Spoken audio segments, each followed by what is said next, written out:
Uranus, the last of the ancient weapons. After over 1100 chapters and almost 30 years, one of the three great destroyers of the world remains elusive. But what if I told you that we've already been told what Uranus is? And what if I told you we've even seen both the prototypes and counterweapons designed with the same technology as this great weapon? What if I told you that Uranus is actually the Emerald City? Well, maybe you'd laugh and think that this is a crazy theory. And I wouldn't blame you because that's initially what I thought too. But upon reading this extremely well-researched, well-documented theory by none other than your JoyFleet member Growth Stonks, I have to say, I'm convinced. So first, a big shout out and a massive thank you to Growth Stonks for sharing your theory with me and allowing me to share it here. I thought it was a really great theory and I had to share it with you guys. And second, before we get into delving into this crazy believable idea, please make sure to hit the subscribe button so that you don't miss out on any more One Piece discussions and so you can help your fellow One Piece fans reach 100,000 subscribers. And with that said and done, let's begin. The existence of the Emerald City has been a mystery since the very early days of chapter 224. And as a mysterious location that hasn't really at all been expanded on, it's often left fans wondering, is this place of any importance? Does it even exist? Will we get a chance to see it for ourselves, or is it just a throwaway reference that will eventually maybe get expanded on by way of an SBS, like we have seen for other seemingly important events, cough cough, Rocky Port incident?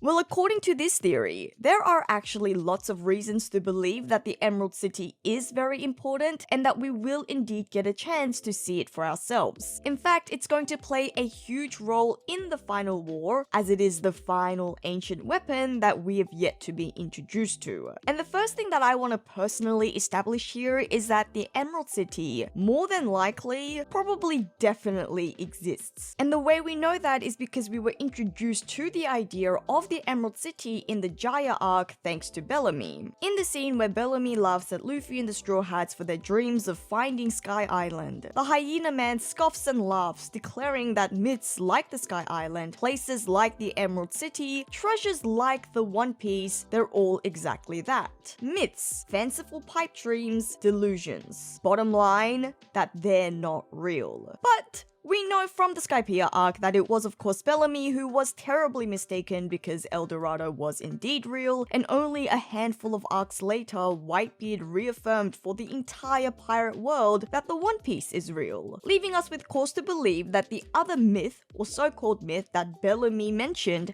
the Emerald City, well then that must also be real. And I think the fact that Oda chose to add some other mythical location, one that we didn't even know about, a place we hadn't even heard of or have any reason to even think about, means that this place is likely of quite great importance. I mean, of course Oda could have just added another thing because of the rule of three. Listing three things certainly does have a nicer ring to it and adds to the mythical and mystical world building of One Piece. But I also think Oda really doesn't add details for nothing. I think we all know that Oda adds a lot of meaning into everything he writes, everything he draws, which is also something I've come to re-realize. Is that a word, re-realize? Anyways, it's something that has become even clearer to me, even more affirmed to me whilst reading this theory. And I will expand on that in a little while. But for now, let's just say that it can be very safely assumed that the Emerald City really does exist. Meaning, we can now turn our heads to think about what that is. So the first part of this theory actually takes us to Egghead Island. In the Egghead Island arc, Vegapunk says that long in the past, there was an ancient civilization just as technologically advanced, no, even more technologically advanced than Egghead. Another futuristic city, despite it having existed almost a millennia ago. And Growth Stonk's theory suggests that the city that Vegapunk was talking about was actually the Emerald City, and that this Emerald City is Uranus. A big clue that Uranus is the Emerald City relates to scientific qualities of an emerald. Emeralds in our real world is one of the 4 precious gemstones, distinguished for its pure green hue. However, under a UV light, emeralds can appear pink or red. And interestingly, interestingly, it just so happens that these two colors are the colors that were chosen to portray the scene of Lulusia being wiped out by Imu in the One Piece anime. It has been strongly suggested, practically confirmed, that Imu currently possesses Uranus, or at least the means to control the last remaining ancient weapon, because we know that the world government tasked Vegapunk to produce the Mother Flame, which Vegapunk then announced that this power source was used to activate an ancient weapon, and given we know the whereabouts of Pluton and Poseidon, we can deduce that Vegapunk must have been referring to Uranus, and the fact that Uranus was activated by the Mother Flame to wipe out Lulusia. In which case, this particular color scheme chosen by the animation team seems like it's a reference to the idea of emeralds, green and red. But of course, it's also important to note that we don't actually know how much the animators are aware of Oda's overall plans and the mysteries that he's still kept secret. In fact, there are plenty of times when the animators have been wrong about the direction where Oda is going with one of his mysteries, meaning that we can't take just this color scheme of the Lulusia scene in the anime as an indicator of Uranus being the Emerald City. However, safely assuming that it was indeed Uranus that was used to blast Lulusia, we can make some other deductions. The main one being that the weapon resides in the sky, which has also been the speculation long held by fans even before chapter 1060, because Uranus or Uranus of Greek mythology was the god of the sky and the heavens. But if we start to get more specific about what that ancient weapon really is, what that ancient weapon in the sky is, what if we also already know the inspirations that Oda was drawing from as he designed Uranus? What if Oda has already subtly, or maybe even not so subtly, hinted at his greatest influences, which will also ultimately dictate his last remaining yet to be revealed ancient weapon? Because obviously Oda has been influenced by a whole heap of different media and literary sources, but there are a couple that have stood out throughout the years and also has come to the fore in much more recent times. Castle in the Sky, an animated film by Studio Ghibli, is arguably one of the greatest influences for One Piece. I have in fact created an entire video dedicated to the comparisons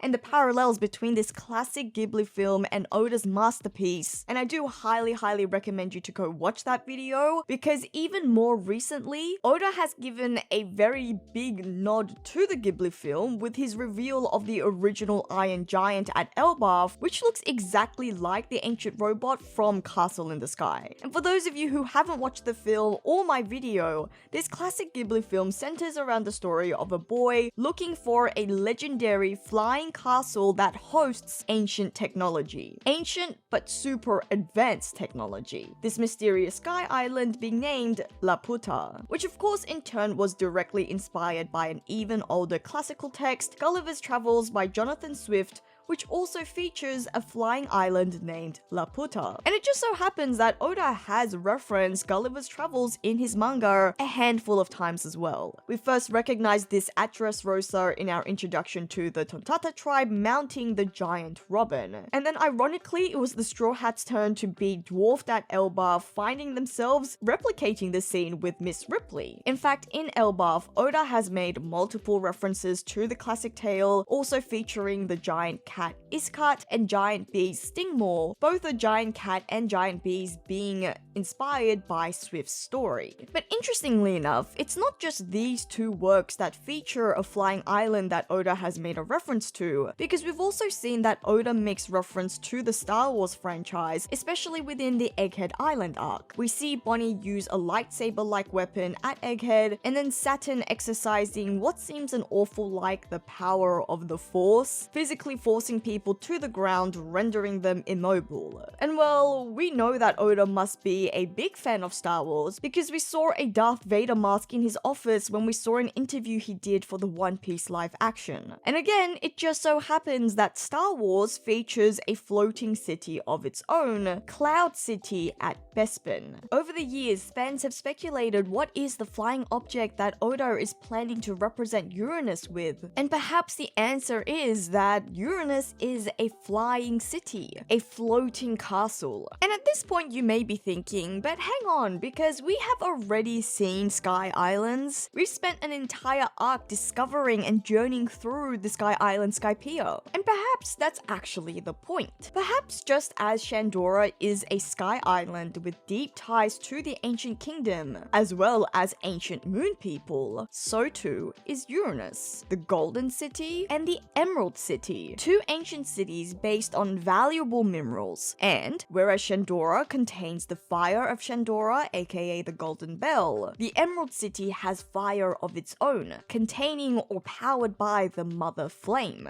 Who knows, maybe this ancient city is actually the other missing piece of Jaya. The marked difference between these two being that the Emerald City is an entirely artificial sky city, completely constructed by ancient civilizations. In fact, perhaps that's why we were introduced to the synthetic gemstone making technology at Egghead Island. Uranus is an artificial, floating emerald city constructed by ancient technology. But what's really interesting is that if Uranus really is an ancient weapon in the sky, capable of shooting down laser beams to destroy entire islands, it actually seems like we have seen a miniature version for ourselves at Egghead Island, Vegapunk's Labo phase. The genius scientist's lab has been manufactured on an island cloud so that it is designed to be a floating brain, aka very much like the floating weapon Uranus, built with various layers and various features including the Frontier Dome. The Frontier Dome being a laser defense system that shoots out laser beams to blast enemy trespassers. It's almost as if Vegapunk designed his lab with the ideas of the ancient weapon in mind, which is definitely possible given it seems he has quite a bit of knowledge about the ancient weapons and ancient technology, understanding that the Mother Flame was used to fire up Uranus, as well as thanks to the knowledge that he's gained through the Oharans. In fact, when Shaka first revealed that there used to exist an ancient kingdom with far greater technology, the words that he actually uses was that there was a futuristic city in the past just like this one, just like Egghead. And as the theory goes, the reason why Egghead Island is so similar to the ancient city is because Vegapunk took a lot of its designs and a lot of its technology. And there are actually loads of examples to prove the connection between Egghead Island to the Emerald City. In the fantasy book The Wonderful Wizard of Oz by L. Frank Baum, where the Emerald City originates, the wizard has a very particular design, specifically a very distinct egg-shaped head, which is of course very similar to Vegapunk, what with Vegapunk's own peculiarly shaped head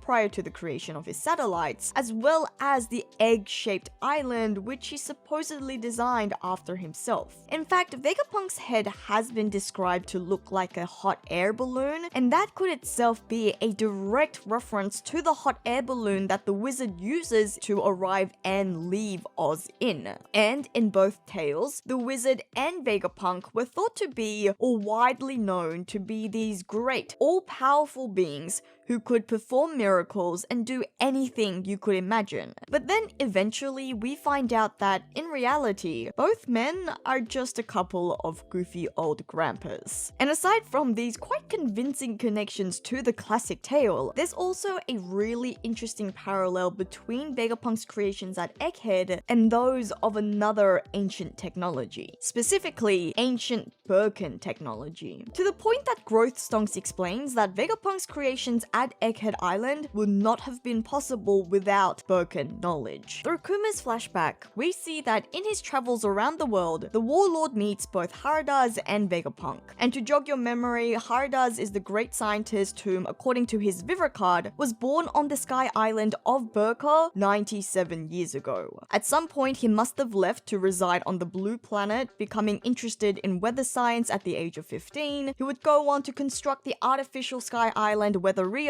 by the time he was 30, after which he began recording weather throughout the world before meeting Kuma 4 years ago. And not only was Haradaz born in Birka, but it seems like he has knowledge of ancient Birkan science which he has utilized in his weather science. For example, it has been widely speculated that in Enel's cover story, that is the symbol of the mother flame, which also seems to be similar to what first appeared to be the symbol of the sun at Weatheria. And if we link this to Egghead, according to Growth Stonks, Kuma passed over critical technology and intel that he's gained from Haradas to help Vegapunk advance his creations at Egghead Island. Because it's clear that it's only following meeting Kuma that Vegapunk is able to make great headways in his construction of Egghead into the futuristic island we know it to be. Whilst the part of that development is also because he finally created the satellites by this point to assist him, we also can't deny the great influence that Kuma or that Haradas has had. Throughout Kuma's flashback, we see that it's only in a very short period of roughly 2 years that Vegapunk manages to construct his high-tech futuristic city, something that he was never able to achieve at Punk Hazard despite having access to all of the world government's funds and having spent a whopping 22 years there. In fact, in chapter 1101, Vegapunk confesses that this new lab with the floating brain is something that he did want to implement in Punk Hazard. So then, why was he only able to create it at Egghead? The answer being because of Weatheria's Birkan technology. The influence of Weatherian Birkan knowledge can actually be seen all throughout Egghead, especially via the bubble technology, which is not only related to Kuma's Niku Niku no Mi powers, but is also greatly associated with Weatheria. Because we see that bubble technology is infused in many elements of Vegapunk's work, including the bubble shield of the updated Pacifista and Lilith's bubble gun.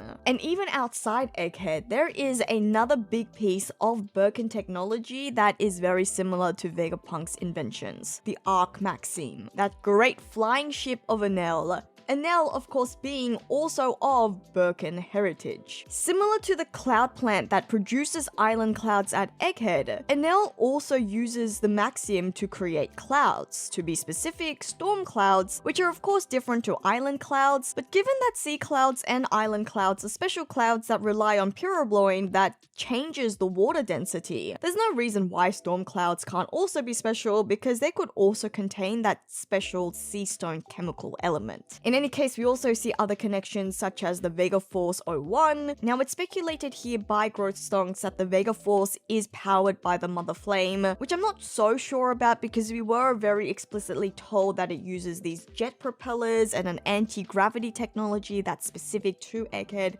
and its special AC system. But then again, the jet propulsion technology does seem to be a commonality between the Vega Force and the Arc Maxim because we know that Enel stole 200 jet dials from Birkan to use in his ship. And on the flip side, Shaka did also explicitly say that the Vega Force was designed after Emmet, and then knowing the connections between the Ancient Kingdom, Emmet, and the Mother Flame, it certainly is possible that Vega Force 1's design does actually somewhat rely on the power source.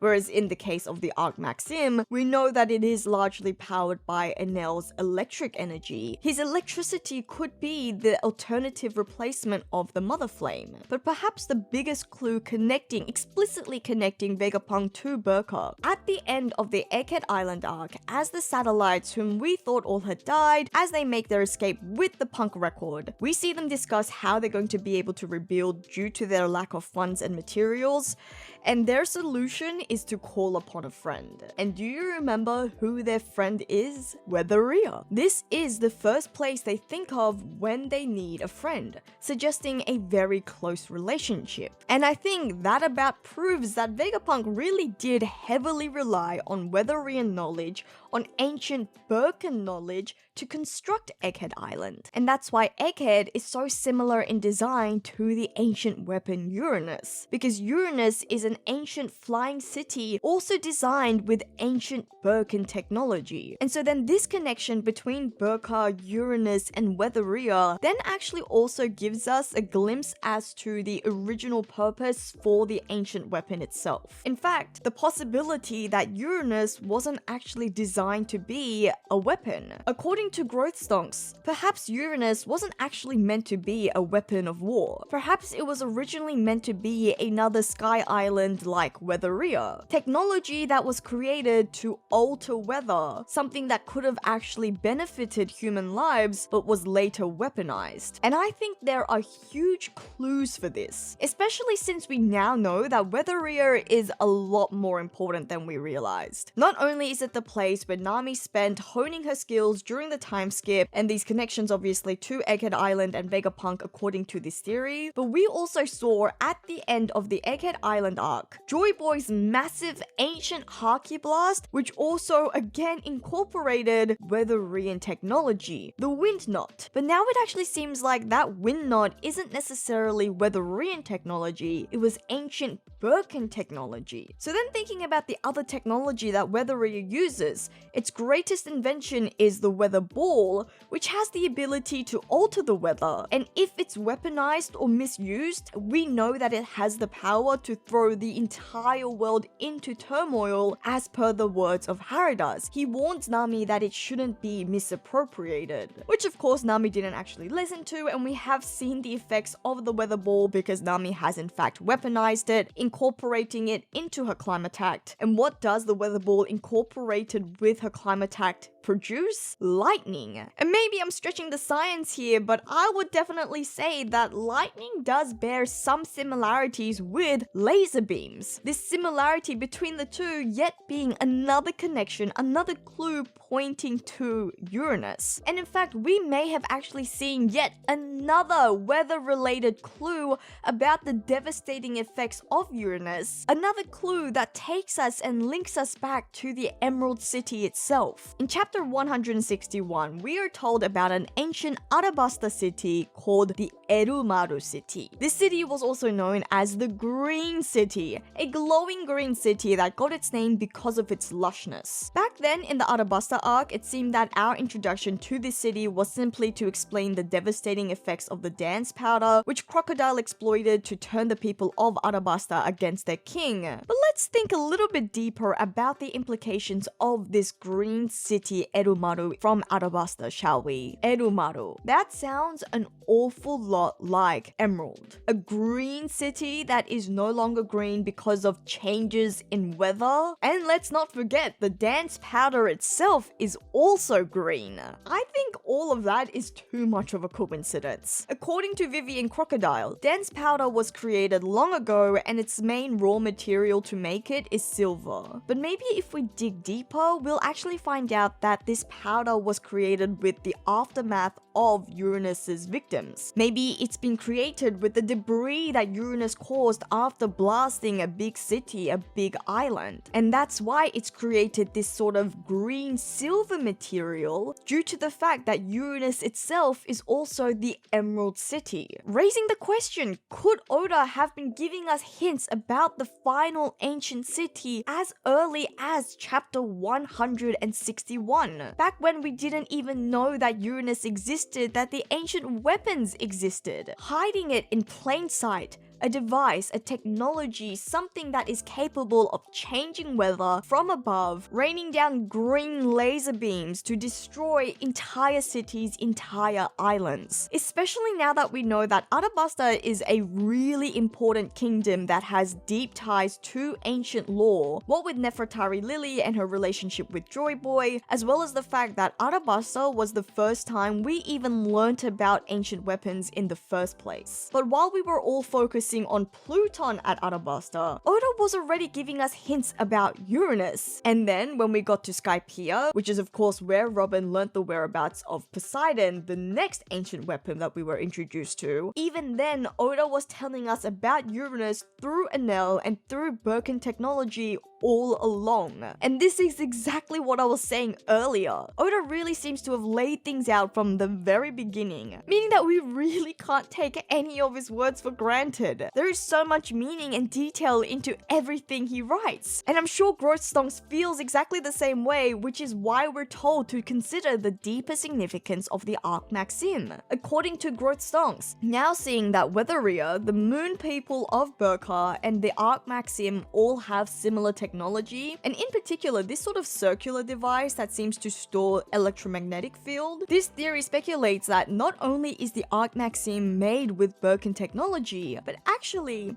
it's quite possible that the Maxim was designed to be the anti-Uranus, or a counter-weapon for Uranus. As far as we know, or as far as I know, we weren't told how Enel came up with this very detailed, very sophisticated ship design, but given its level of technology, it does seem like it's a design that contains the ancient wisdom of Birkan, raising the speculation, just as the blueprints for Pluton had been passed down the generations, perhaps so too has the blueprints for the Maxim, especially since we even see something that looks an awfully lot like the Arc Maxim in the Harley. I think it's very well possible that Enel designed and constructed the Arc Maxim based on traditional Birkan folklore he grew up learning, not fully understanding the significance of what he was really creating. And I actually think that maybe the Arc Maxim isn't just a counterweapon or the anti-Uranus, but perhaps it's a prototype, something that was designed before the Uranus would eventually go on to be designed. And if you actually compare the explosions that we see at Lulusia to that of Enel using his Maxim, the blast site and the aftermath does look very, very similar. But wait, cause there's more. The theory that Grostonks published online doesn't actually contain this following information, so you heard it here first, folks. According to further pages of the theory, another huge inspiration that seems to tie all of this together is an ancient aircraft according to Hindu folklore known as the Vimana. Both the Castle in the Sky and Gulliver's Travels were seemingly inspired by the Vimana, as you can see from the designs. And so too then was Oda. The Vimana was a special aircraft piloted by the gods that came in all shapes and sizes, from bird-like structures to entire cities. Importantly for us, Vimana has also been likened to nuclear weapons, capable of world destruction, much like the ancient weapons, and in particular Uranus, a flying city. Especially the Pushpaka Vimana, also known as the Flowery Chariot, which happens to be one of the most prominent chariots in existing Hindu texts, that has also been likened to a city, but has also been described to resemble the sun like a bright cloud in the sky. And this seems to be a very apt description based on what we've seen of Uranus in the story, citizens being blinded by a bright light up above. And in the cover of volume 30, which is the volume that contained the introduction of the Arc Maxim, we also see giant flowers surrounding Enel, which then allows us to associate the Arc Maxim as the golden flower chariot, the perfect anti-Uranus to the emerald flower chariot, aka the Pushpaka Vimana. Even the story of the Pushpaka seems to very much fit the story of One Piece, because apparently this Vimana was originally created for Brahma,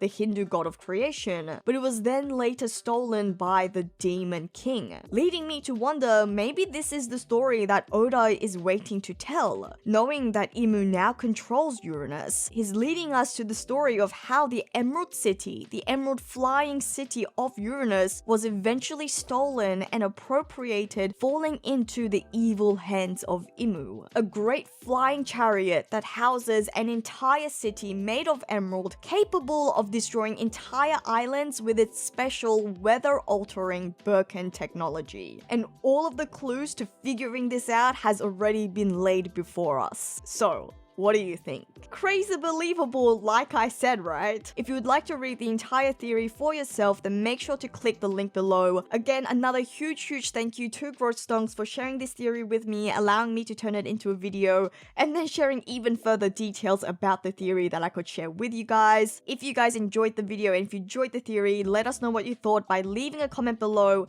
If you have some wild theories of your own that you'd like me to discuss in a video, let me know in the comments below as well. Please don't forget to subscribe for more One Piece discussions. You can also help support the channel further like these wonderful people. But as always, thank you so much for listening to another one of my videos. This is JoyGirl, and I'll see you again soon.